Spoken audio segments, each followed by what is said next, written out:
Hi, everybody who's watching this in replay mode.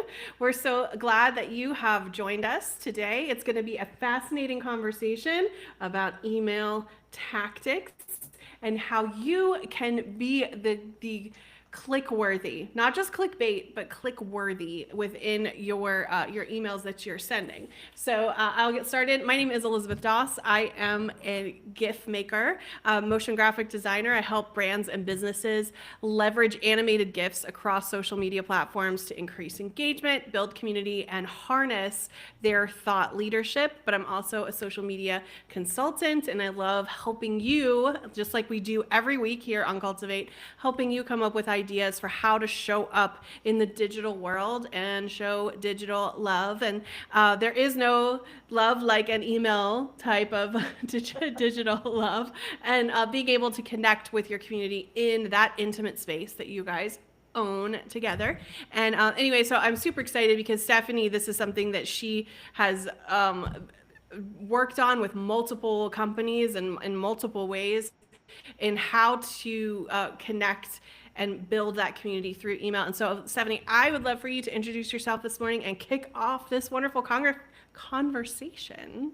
Yes, please. Welcome everyone who's watching on the replay. I'm Stephanie Gillis-Polgard. I'm the brand architect behind Take Roots Consulting, and I help businesses and nonprofits really use those PR marketing strategies that help spark conversations on and offline, build those relationships, build that trust, and drive meaningful impact. So, all that to now lead into what we talk a lot on Cultivate, and we've talked on Clubhouse, and we've talked on Instagram and all these platforms about how to build content and how to repurpose content and use that and show up and serve our community. And that's wonderful. And we want to continue to encourage you to do that.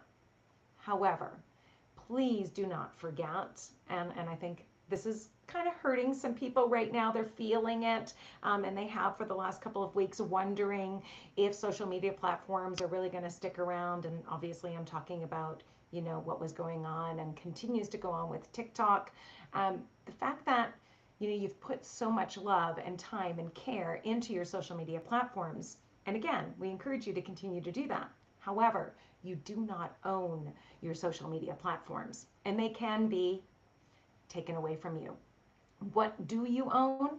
You own your email list. You own that opportunity to connect naturally, regularly, and nurture those relationships with a community that has, again, chosen to follow you because you are hopefully showing up regularly and serving up value. And that's what we want to break down today in the conversation is, first of all, people go, well, you know what, email marketing, I thought that thing was dead.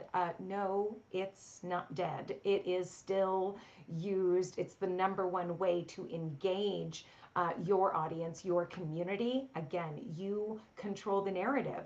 You are pushing it out. It is a direct way and tie to those people that have chosen to follow you. So it's number one. Usually the question I get when I'm working with clients is, well, how do I grow my email list? So we're going to dive into that and talk about maybe some tips and some tricks that you should be thinking about as part of building out your own strategy. And then once you actually have your list, and people go to one of the other things I hear a lot, Elizabeth, is, well, I only have 24 people on my list. Only, take the word only out of that. You have 24 people that have decided to show up and receive that information from you because they like what you're doing. And so whether it's 24 or whether it's 2400, it's how do you show up and nurture those relationships. So we're going to kind of tackle this very, very big topic of email marketing in about 28 minutes or less at this point, since we like to keep our conversations to about 30 minutes here when we go live, but breaking it down from both fronts. So again, how do you grow that list? If you're showing up on social media and everything, there's some really easy ways to be able to do that. And then once you actually get them there, regardless of how many are on that list, how are you going to continue to nurture them? So that's setting the stage. And Elizabeth, you and I have had this conversation before, and we raise our hand and we say, hey, guilty, because we're off doing the client work and trying other things so that we can show up and have meaningful conversations. But when I'm going to throw this over to you, Elizabeth, when we're thinking about just getting started to grow our email list, I've shared a lot in the past about lead magnets and being able to build those out. I think somebody like yourself who is so creative, and you want to always talk about the numbers and the how-tos, but you're educating people on a regular basis. How do they use these wonderful, joyful, literally gifts to inspire and motivate and educate and get people to engage? So when you think about growing your list or where you're starting, have you given thought to what a lead magnet might look like for you, or any thoughts on that?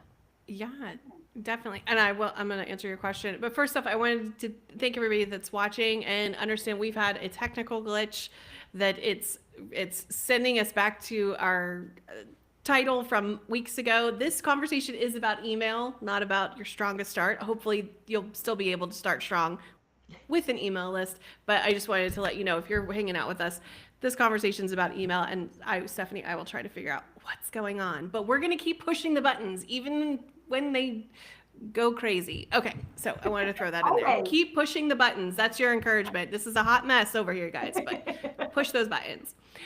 So yeah, no, you and I have talked about this with the lead magnet side of things. I think people get stuck in this idea of, oh, I don't have the big old PDF and I don't have the other stuff. But one thing I've been loving that I've been seeing people do with their lead magnets is taking a piece of evergreen content that is maybe an educational piece, maybe a checklist, but they are making that the lead magnet. I've actually signed up for a couple recently, Steph, that you put in your email address and they send you an email, and it's a link to a YouTube video. That's a public YouTube video. It's not like it's super secret or whatever, but they're repurposing evergreen content in the context of, I'm going to frame this as a solution to someone's problem or something that they're looking for, maybe a productivity hack, maybe all these different things. And so you can set those up. And one thing I also have loved doing, Stephanie, is I could take, let's say I take my my most viewed post or most interacted with post, and I can take the transcript from it or take the whatever the content of it was and jump over to ChatGPT and ask it thoughtfully, okay, I have this content that got attention in this way. I would like, can you give me 3 ideas for how to turn this into a lead magnet? And break that and ask that question and break it down, and then repurpose the content that you're already creating as the lead magnet itself. For a while there, I was using one that was a teaching. It was a tutorial. I was teaching people how to add their logo to their Instagram stories, even if they don't have searchable GIFs or anything like that. And so it was a simple tutorial that I just made a quick video of. I think it's still on unlisted on YouTube somewhere. But I just would reshare that content with them in exchange for that email. So it's that bartering system kind of thing, because they're giving you access to them to receive something in return. And so I hope that answered your questions a little bit. So I'll hand it back to you. No, absolutely. And what a great idea, right? How many people are leaning into either organizing their thoughts, spurring some suggestions, some ideas, and using a chat, GPT, to be able to frame that for you. So yes, lead magnets can look, well, different depending on who you are and what you do and what niche you're working in, but things like tip sheets, like guides, like templates, like checklists, even webinars are lead magnets. And I think often people go, well, what do you mean? And I'm like, don't get me wrong, I've hosted many webinars. There's a lot of behind the scenes work that goes into doing that really, really well. But at the same time, you don't need to show up with this selling mentality. It is an exchange of value. Someone is trusting you to give up their email address. And again, you should be offering and honoring that. with hey, here's some value for you, whether that is again those top 3 tips to fill in the blank. So opt-in forms, again, we're still on this notion of how do we grow a list, right? Who has opt-in forms on their websites, whether it's, a third party that you're able to type in and grab. Maybe there's a free guide when somebody lands on your website and there's a landing page and there's a free guide of your services or particular offering. Again, that checklist, and they're signing up and they're receiving it. Often people will think about a discount or a promotion, so an exclusive offer. As an example, the holiday Valentine's is coming up. So if you have, Elizabeth, I'm going to use your example, candles. We love the candles, or we are the donut shop, or the cake pops, or the whatever, and you are running a special promotion for that particular holiday. In order for them to get the discount code emailed to them, they have to subscribe to receive it, and then they'll get all the details in their email. So there's lots of ways to do that. I just want to remind people that when you're on TikTok, Instagram, LinkedIn, Facebook, regardless, we have to tap people and remind them that we do have this email list, because oftentimes we have it and we're wondering why it's not growing. When is the last time you invited people to sign up? So as an example, when Elizabeth, you do a live little Instagram story highlighting our conversation today, right? And and if you've missed it, or if you only caught whatever, go here. And because Instagram has that built-in link feature, so the direct link feature to take you somewhere else, you can now say, if you like what you're seeing in the feed, if you like the reels that break down tutorials about, go ahead and click the button here below to subscribe to receive directly to your inbox. So there's lots of easy ways to use what we already have access to really grow that list. But more importantly, as we're growing the list, and that's the intention, we need to be nurturing those people that are already there. So last week we talked about, or I did in my Seeds newsletter, the notion of everybody wanting to grow, right? We want more, we want more. And if you can't already show up to serve the ones that are there with you, that have chosen to be with you, how do you, again, what are you going to do with more of them? Same concept with email marketing, right? With growing the email. We want to be able to show up and nurture that relationship. It's not, and it shouldn't be rooted in sales. People do business with people, and we need to be thinking about how are we positioning ourselves as thought leaders? How are we sharing our experience? How are we showing up with our community, even in an email, and serving up value to them? So make it personal. So with that, Elizabeth, and I know you and I, again, in our conversations of how many times are we using email ourselves? Sure, but you teach people how to use what you do to show up in email. And I'd really love to hear your thoughts on that. So back over to you.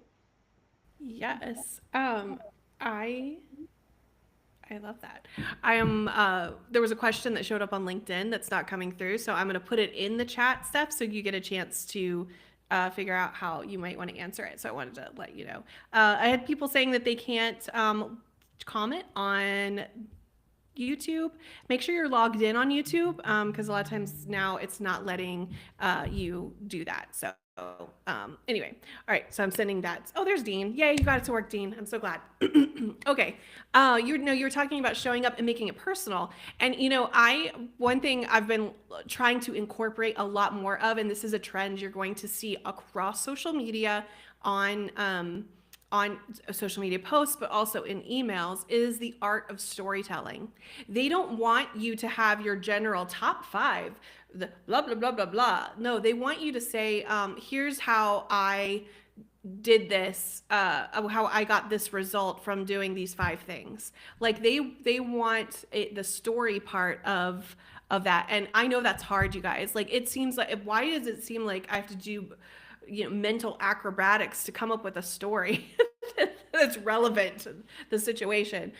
So one thing that I've been doing is thinking about the goal of what I'm wanting to talk about, and then thinking about the, like, in your email, when you're writing your email, like I'm talking about content of your email, think about the outcome that you're wanting them to have, or maybe the frustration that they're having. Think about those emotions that are connected to the success, the frustration, the irritation, the difficulty, whatever that might be. And then think about stories in your life where you have experienced a similar emotion to that thing. And so this is where you can kind of have fun and be funny with it, like spilling your coffee and like crying over it, comparing it to how you just accidentally replied all to everyone. So like, how can you to bridge between? And I actually, again, I know this is bad, but I use ChatGPT for that too. I'll say, okay, this is the story I want to tell. This is the brand value. This is the value part of this, the proposition, that part of this. Can you bridge between those two things for me? And it comes up with these amazing ideas. But I've also been, when I'm building out a piece of content, asking it to tell a story. Can you use storytelling in this particular section?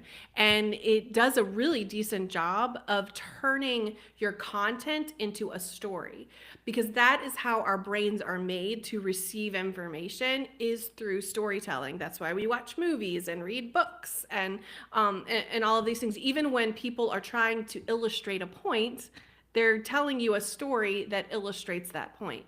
And it helps, it gives people a reason to want to open up the email if it's not just this super vanilla, could have been written by anybody type of thing. They're wanting that a little bit more of connection to you and to your story. And what's funny, Stephanie, is when you start telling your stories, and then when people have been lurking, following you for a while, maybe reading your email, and they reach out to you, they feel like they already know you a little bit, because you've shown them a little bit more of the behind the scenes of the process, or of how something feels. So I think that that connection part of it is huge. The other thing is giving them a reason to open the email. Like that to me is like, that should be your top priority. It shouldn't be about whatever you're selling. It shouldn't be about all that stuff. You've got to give people a reason to even want to open it. And I think one great way to do this is that in every email, if you can add a little bit of value, or maybe something that they didn't know that they could learn. This is what I've brought this. I think I bring this up in every email conversation that I have on this channel. But there's an email I look for every Tuesday, and it's from my friend. She's a watercolor artist, Watercolor Devo. Amaryllis Henderson is her name. And in her Tuesday emails, she talks about what she's doing. She gives some tips and that type of stuff. But at the bottom, it says Tip Tuesday, and she gives you a watercolor lesson in GIF form. Of course, I'm going to love that. But it's just a GIF that shows very quickly how to paint a bird, so it shows you the shapes that you need to add, how to paint this certain type of flower. And so I look forward to opening her emails, because I know that very quickly I'm going to get a super concise, super quick, like a piece of value, something that I may not have known how to do before. But what does that look like in the context of you? Let's say you sell cleaning products. Well, you could have a GIF in there that shows the before and after, and shows you cleaning something that some people may not think, oh, that I should make sure to go check that today, or whatever. If you're a real estate agent, give them a list of things that, like, it's based on the seasons, how to get your house prepped for the next season.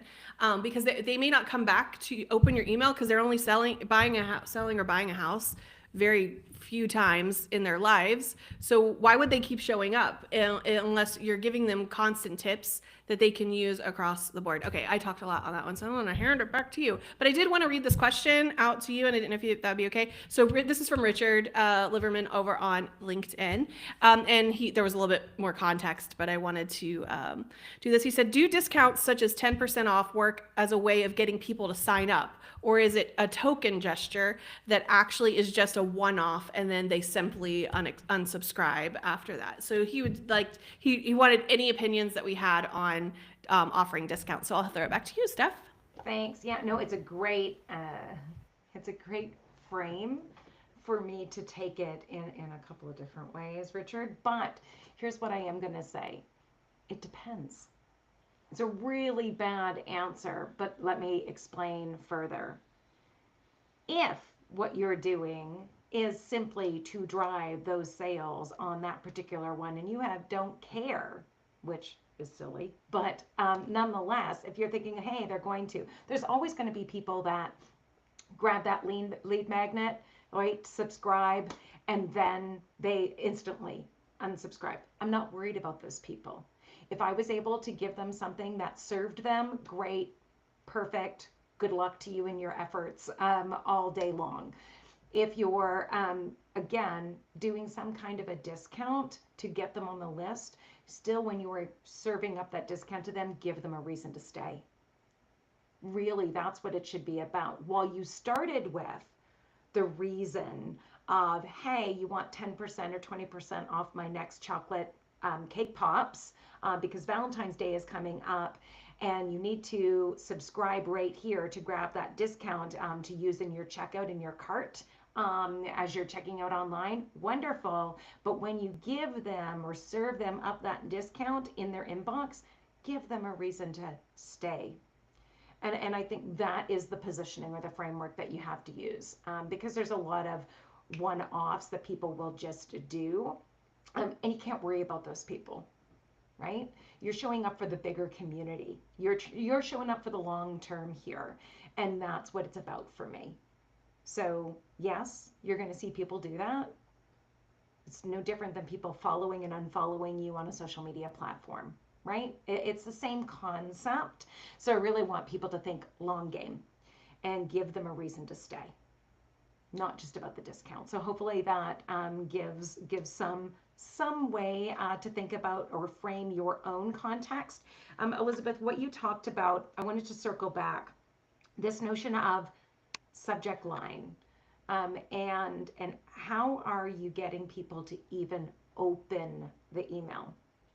That's an important step because it doesn't matter how great the email is and all the value that you're adding in and that, you know, those top three lines that you want to help them build their business or sell that next house or if they're not opening the email, you know, you're not able to help anyone or position yourself as a thought leader. Yeah, and it's almost you know, it is almost like YouTube titles. Like it's the same thing, and thumbnails. Like how if this is an interest, like you got to give people a reason to want to click on it. Sorry, yeah, that back hooky. to you. Yeah, no, that hook, like you're talking about, you know, even again, our intention of when we're crafting our titles for the channel and how are we going to get people interested in joining us live or even watching that replay. It's really important because that subject line may be the only chance you have to grab that attention. Okay, so use curiosity, create a sense of urgency. Use things like, and you've seen this probably yourself, you know, instead of saying it's the January newsletter, how about reframing that to 3 quick wins too, and then fill in the blank, right? Deets inside, you know, or open for, if you're creating that sense of urgency, there's a lot of ways to then grab people's attention. Inboxes are flooded just like your notifications on these channels if you're turning those on. So start with a strong subject line, give them a reason to open the email. And a lot of people, when I'm working with clients, they say, well, yeah, I've been doing that email thing and I don't really think it works. And so I dig deeper and I want to understand the data. I want to understand what is your open rate? What's your unsubscribe rate? You know, what's your click-through rate? Are you actually even embedding links to see, or, you know, that CTA, that call to action, what's next for them while they're in the email? Just for people who love data and love to be able to go, hey, I actually am doing okay. The average open rate is between 26 and 29%. So if you're hitting that, well done. If you're a little bit below, start to look at the why, okay? Like, if your open rate is sitting at 12%, go back and revisit. What's the subject line? Am I really enticing people? Am I giving them right off the bat a reason to open? And then start to monitor it. So I know that with the time that we have left, maybe we want to dig a little bit deeper into how to create those emails that are going to keep them subscribed and part of your community. Maybe tell that friend about it. Elizabeth, I would love to pass it over to you first for any ideas, thoughts, tips, and tricks that you'd like to share. And then I've made my own little checklist, if you will, to end it off. So please, back over to you. Very, very cool. Back to the subject line side of things. Again, this is something that you could go to ChatGPT, Gemini, Meta, any of the language models. I don't know if we want to quite get into DeepSeek today, but and all the craziness that's causing. But going to these AI language models, because you can ask that question. But I've been getting a little bit more specific with it, Stephanie, especially for my social media clients, because they have a target audience that they're looking for.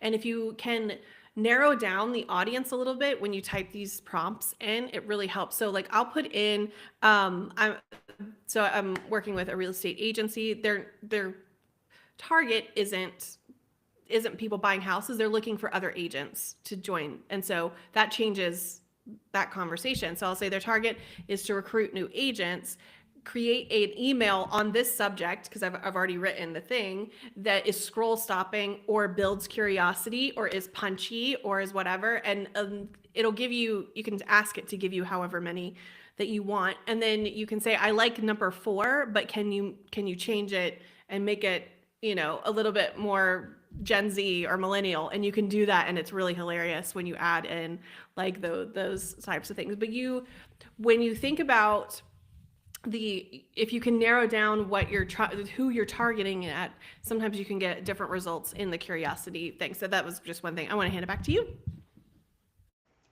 Well, I love it. First of all, you didn't say boomer, so maybe you're going to try that one next. I can never even figure out most of the time which one am I? Gen X, Gen Z? I don't know. I'm somewhere in there.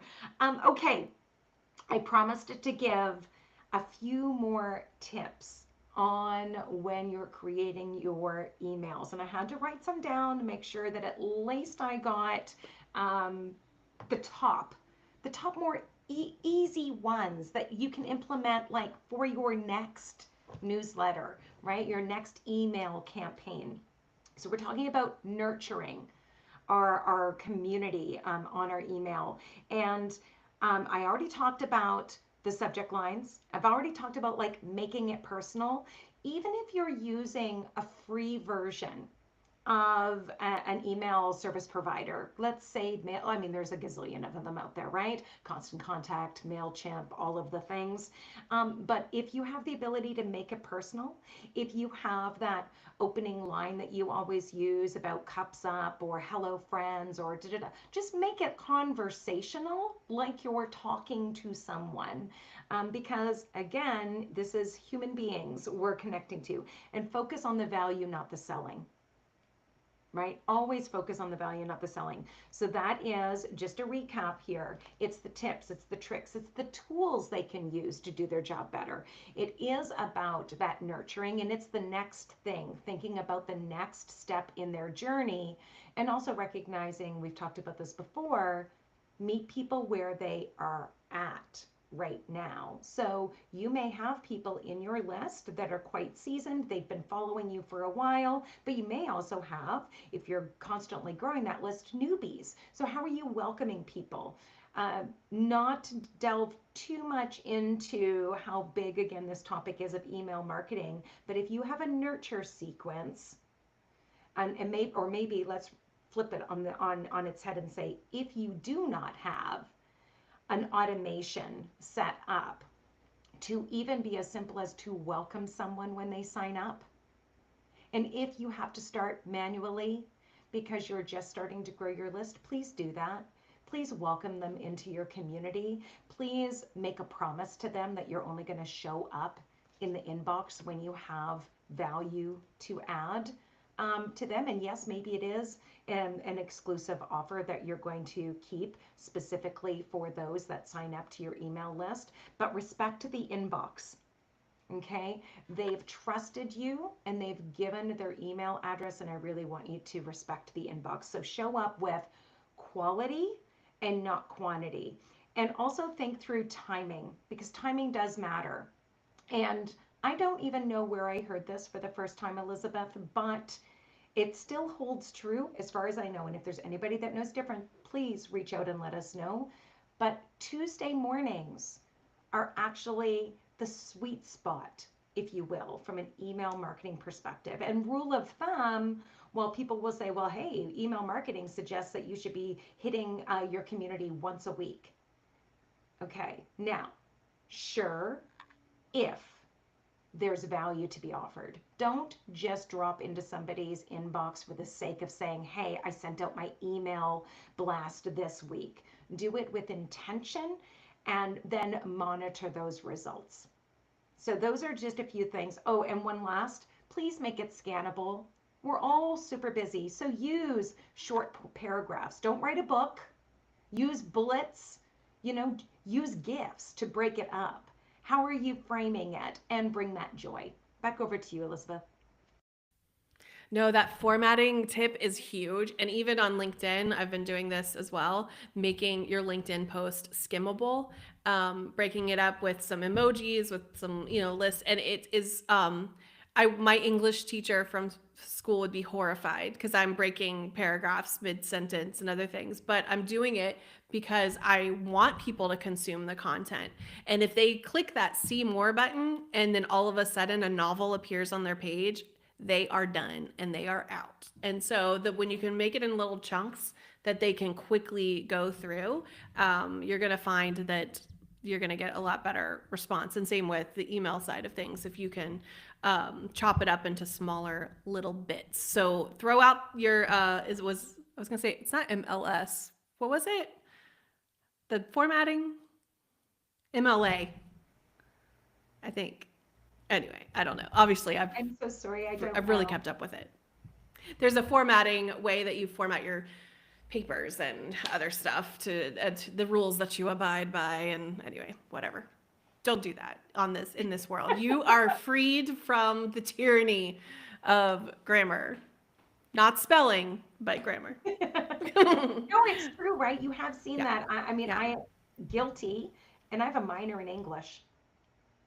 But it is about the platforms. It is about how the vehicle in which you are engaging with people. It's like, how do you serve this up that's meaningful and that's going to resonate with people and make them want to read? Yeah, sorry. In today's world, it is about being scannable, skimmable. Yeah. And please, one last thing I'm going to challenge people to when they are sending out their newsletters, encourage replies. Right? Encourage replies. This is, again, an opportunity to create a conversation.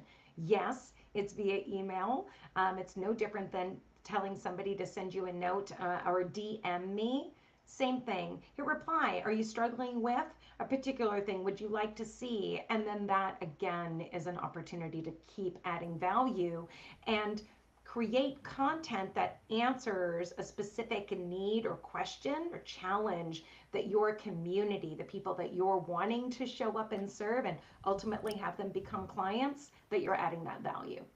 Yeah, and I've actually seen people, staff on the response side, but they highlight people from the community, which gives them another reason to come back. Oh, that this week I might be the person that she highlights in the Q&A part at the bottom, like, Joanne from such and such has asked this question, and like you can fill it in and have that. And so anyway, awesome. It's been an awesome time here learning about email marketing, and I would encourage you, if you have any questions about it, Stephanie and I would love to hear them. You can DM either of us on most platforms. I'm Izzy Inc. and Stephanie is Take Roots PR.